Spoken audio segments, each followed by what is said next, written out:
got off the train there and going through town. The people are all throwing sticks at us and everything else. On the way to the prison. Quite a ways up there. It was quite a march. Good march. Were they friendly? The people weren't. They were always cussing us and throwing things at us and stuff like that. Yeah. And I'm sure after being bombed by the Americans, they probably weren't too friendly. That's right. They weren't. You could see where they were mad and stuff like that. They were a lot different when we got out.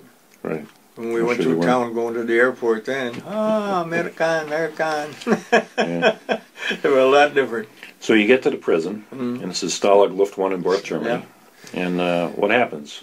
They just put us into the barracks and all like that, and they'd barricade the windows up at night and stuff like that to shut them up and at night.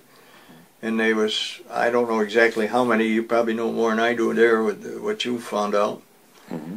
And one big room with a pot-belly stove in it, and like that. That was it.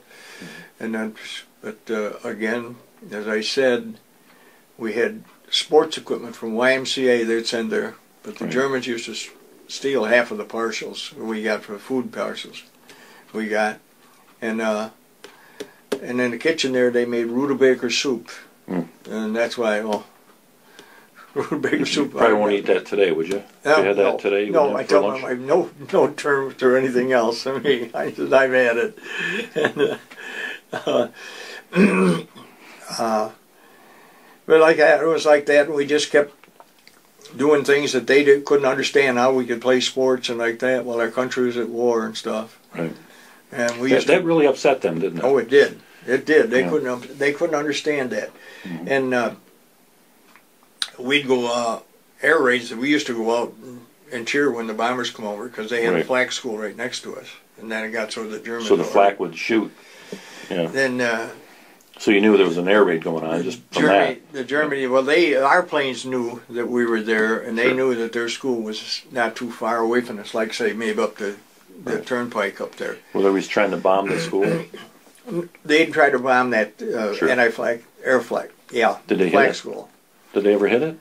I don't know. I mean, they got us so they shoved us in. They wouldn't let us out anymore. Okay. They barred us from being out there. We usually out there cheering them. Right. Yeah, didn't somebody get shot or something because of that? Yeah, well, they changed the rule. If you went outside, that you'd be shot. And we had one fellow that dropped something out the window during the air raid. He jumped out to get it, and one of the guards pulled the gun and shot him.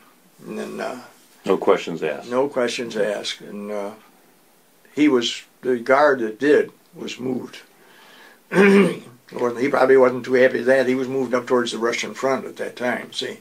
Oh dear. Because that's when the Russians had started coming down, retaliating, coming back.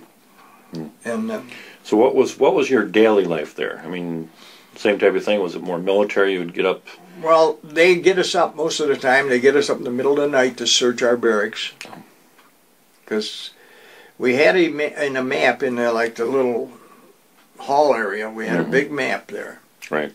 Of Germany and England and France and all of that. And when the invasion started, they couldn't figure out how we knew. They had lines there when the invasion started, and they couldn't figure out how we knew this.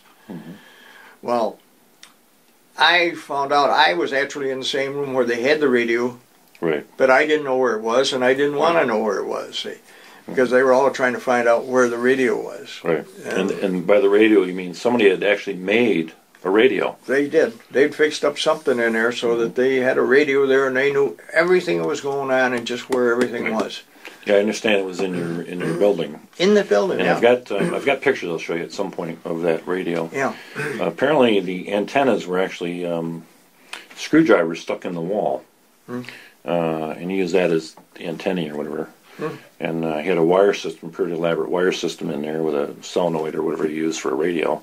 And somehow he was able to make a receiver and catch the news. They knew everything about it. I'll tell you, somebody was pretty smart in doing that. I mean, because like I said, I didn't know where it was, and I didn't want to know where it was. You know, figures the less people to know about it, the better. Less information they can get. Yeah. Sure. That's the way I looked at it. So they'd get you up at 3 in the morning or whatever? 1, 2, 3 o'clock, whatever it was, whenever they felt like it, and they'd kick us out there in our underwear, even in the wintertime. and we'd stand there until they got done searching and everything else. It's a wonder most of them didn't die of pneumonia out there some of those cold winter days. Did they have medical care in the Stalag? I guess they did. I don't know.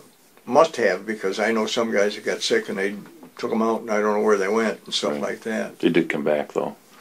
They'd come back, most of them, but that's as far as I knew. I didn't know anything about it. Luckily, I wasn't fortunate not to have to need one of them or anything. Right.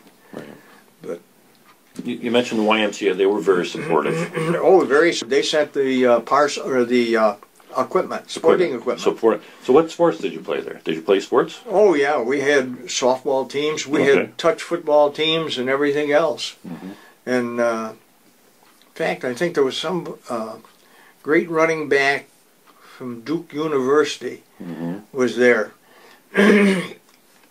And in touch tackle, see that he'd zigzag and they couldn't miss him and miss him and miss him. Right. But we had a bunch of nice guys that they just played sports. That's all, just to keep themselves active. And what about boxing? Boxing, we had boxing there because I used to. In fact, I had some of the kids I used to put gloves on and box with them, and we had a show down there. Put on a show one time, and we'd box and everything else. And they had one guy, a little smart guy, he was taking everybody and then put gloves on with me, and I'm just working with him. And he was trying to tear my head off, and finally I banged him, and that was it. He stopped. He stopped bothering. He stopped bothering. Stopped him entirely. And but it was more or less just competitive sport. I mean, to keep active and keep your body in shape. Right. Because if you sat there and just did nothing, I mean, you wouldn't know what the heck to do.